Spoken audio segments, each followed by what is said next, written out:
I'm here with Adam Smith, head coach of the Cougar baseball team, and today we are looking back at last week's NCAA Division III Midwest Regionals. Certainly an exciting week for the Cougars after losing their first game, winning the next three before finally bowing out on Saturday night against the eventual regional champ, UW La Crosse. And Adam, let's just start with a general statement on the way the Cougars played in this regional. Certainly, they had been gaining steam the couple weeks beforehand and through the conference tournament, and it was a rough road after losing that first game, but still some great gutsy performances by the team. Yeah, I thought going to an 8-team regional, it's always very difficult if you lose your first game. And us and WashU had a great game. They hit a little bit more than we did and won 2-0. So that was a struggle right away. But I'll never forget this team just because of the heart that they showed. And that's the memory that I always keep with me of this team. That when the chips were down on this team, they always fought. And to have as many ninth-inning rallies, and they weren't one-run rallies, they were 4- or 5-run rallies, as this team did, shows the true character of a team. And we get the WashU loss, and no one put their head down, and we played a really good game against St. Scholastica, who was an excellent team. And then we go and play Ripon and have a war with them. They just played fantastic, and to end the game with the line drive right at Jeff Von Moser was great. And then obviously the Whitewater game we'll talk about here soon was probably the craziest game I've ever coached, and I'll never forget it as long as I live. And to come back that quickly and play a great La Crosse team was tough. But the best team won that regional. I thought La Crosse was fantastic. But all in all, my memories of this regional will all be positive. I couldn't be prouder of a team, of the character and heart that they showed, and it was, trust me, it was noticed by people all over the country. The amount of text I received after each game, especially obviously the Whitewater game, was just incredible. The support from the university was just outstanding. The text from our higher ups here and just people all over this university was just awesome. And I feel great about our team. I feel great about our future, and our heads are held up high that we represented this university, this conference in a great way. And I wish it was next year already, to be honest with you. All right, Adam, yes, we are definitely going to talk some about the Whitewater game. We did not get a chance to do a post-game interview after that one on Saturday, but the last couple weeks, we've kind of coined a nickname for this team, the Cardiac Cougars, just based on the number of thrilling finishes, starting with that final regular season game against Benedictine. Then with the Aurora game in the conference tournament, and even, as you mentioned, the day before that thrilling finish against Ripon. But to defeat a team like Whitewater, the defending national champion, they were third ranked in the country, I believe, going into the regional, and it's just nobody comes back from 4 runs down in the bottom of the ninth to beat a team like that, and yet your guys just kind of took the legend to its next level, I guess you might say.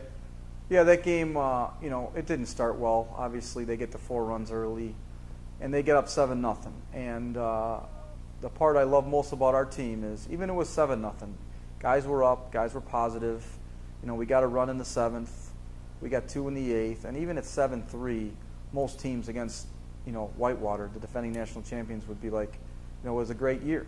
And our team, I could hear them in the dugout. It was just an incredible. Even we had a guy on second and 2 out, and we still hadn't scored.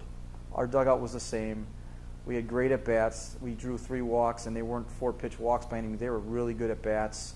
I thought Steve Zubricki's 8, 9, 10 pitch at bat, whatever it was, to get walked was the key at bat until we got obviously Mitch Wilson up, and all we kept saying was get the time run to the plate, get the time run to the plate.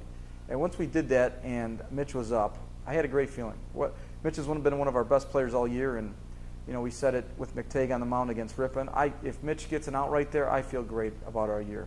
But again, they balk in a run, and we get second and third, and all we need is a hit. And he just absolutely creamed the ball to left center. I thought it was going out of the yard for a second, but it hits the wall on a fly, and we scored to tie it. And the place went nuts. I'd never seen however many people were there. That was people were ecstatic.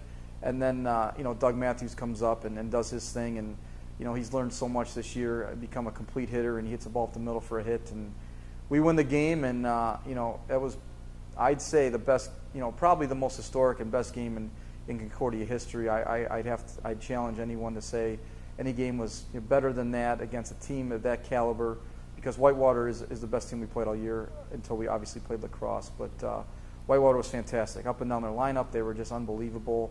Best player in the country probably is their shortstop, Michael Pierce. And, I'm speechless at what happened in that game still. But it was just an unbelievable baseball game, and I'll remember it, obviously, for the rest of my life. And we've talked about this a couple times in recent weeks, but once again, the younger guys in your program stepping up, Mitch Wilson and then Doug Matthews, certainly bodes well for the future of this program, as obviously the Cougars will go into next year with the same goals, winning the conference tournament and winning a regional, and hopefully get to that College World Series. Yeah, as much as we keep talking about it, still is disappointing to not get to our ultimate goal. And I told administration, a few years back, and they still they laughed at the time. The goal is to win a national championship around here, and I know we're not far away from it. I promise everyone around here that, and I think people believe me now, to be honest with you. But when you're a game or two away from the World Series, this is our third year in a row. We've been 2 games or a game away from it. We can taste it. We just haven't got there quite yet. But like you said, our young guy, we got a great group of young guys. We have a great group of young guys coming in for next year already set.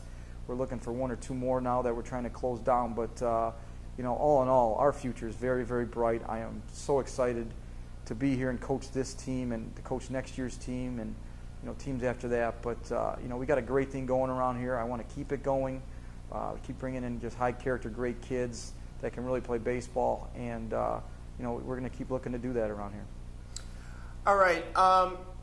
As we look at the future of your younger players, I was really struck during this past week by the examples that they have to follow. And what I mean by that, you mentioned Steve Zabricki a moment or two ago, who has had a rough senior year, and you wound up relying on him for the last, I think it was 3 games, it might have been 4 in that regional, and he played some great third base for you. He got some clutch hits. Colin Bethrin, you wound up using him quite a bit. There were some injury issues with Joe Silva that kind of went back and forth. But not only did Colin play a great center field when he was in there, he wound up the leading hitter among the Cougars in that regional, batting .500. He had a big double in the game against lacrosse when the Cougars were trying to come back. And as I said, just to see the older guys in the program just keep themselves ready even when things are not going the best. They keep themselves ready, and when they are called upon again, they're ready. As a matter of fact, let me add Thomas Gear to that list. He had a big pinch hit single in the Whitewater game that led to the Cougars scoring a couple runs. Again, these guys just great examples that they leave behind. Well, Colin will be back next year, but it's great examples for these guys to follow. Yeah, and we just met with all of them and just literally talked about that. How I had a feeling with Zoobs this trip. I didn't know when it was going to happen, but I thought the Ripon game, it was just a better matchup for us to insert him in the lineup, and it paid off. Obviously, I think if we don't start Steve against Ripon, I don't think we win that game. And he just played his tail off. we preach around here. We talk about all the time being ready to play because you never know what I'm going to do. I don't care. I'll play anyone at any time. I've told all of our players that for years, and I know they believe me now because I do it. But, to watch Colin and Gear and Zoobs, they were all ready to play. And when we inserted them in the lineup, we didn't lose a beat. We probably even got better at the time when they were playing well. But, when guys get hurt, someone's got to step up, and we've always had that attitude around here, next guy up. And those guys were all ready to play. I couldn't be prouder of a group of seniors. Like you said, Steve had a rough year that he wanted to have a way better year, obviously. And to do what he did at the end of the year, it calls about how great a person he is, not just a baseball player, how good a person he is. Same with Gear. He didn't have the type of year he wanted to, but when times were tough, he got up there. He got the huge hit against Whitewater. And Colin didn't have the type of year he wanted to. And obviously he came in and it was just awesome for us in the regional. So I hope that talks about the kind of team we are, that they all believe in what we talk about, that the next guy up process, and if you're playing well, you're not coming out, and when you get your chance, just thrive in it, because if you do well and you get a chance, you're going to keep playing, and our guys, I would hope, believe in that now. And again, it was fun to watch those guys play this regional. They played so hard, and again, they did everything you could ask for as a coach. All right, Adam, before we head into the off season here, are there any final words you'd like to say either about this year's team or certainly the bright future ahead for next season? Yeah, I mean, I want to thank our team. They're just great people, on and off the field, never one issue. Off the field, just great human beings that love to play. I think they represented the school in just an unbelievable fashion, and I couldn't be prouder of a group. It's a sad thing that I'm never going to get to coach that exact group again, because I think in all my years of coaching, it was the best just group of kids that I've ever coached. The never say die attitude, coming back from 4 or 5 runs, that was great and all, but just the people they have become in the years that I've coached them, and just it's just been an absolute pleasure to coach. And for the groups, this group's moving forward, and the group coming in, we're very, very excited about. I think we created a great tradition around here of just hopefully being an excellent baseball program, and that our kids do the right things on and off the field. And again, I love being here. I love this team. I love the school, and we're hoping to continue this great tradition of being an excellent program, and we keep hoping to move in the right direction. All right, Adam, I'd like to thank you for your time all during the season, keeping us updated on the state of the baseball program. Congratulations on a fantastic year, and look forward to doing it again next spring. Thanks a lot, Jim. It's been a pleasure.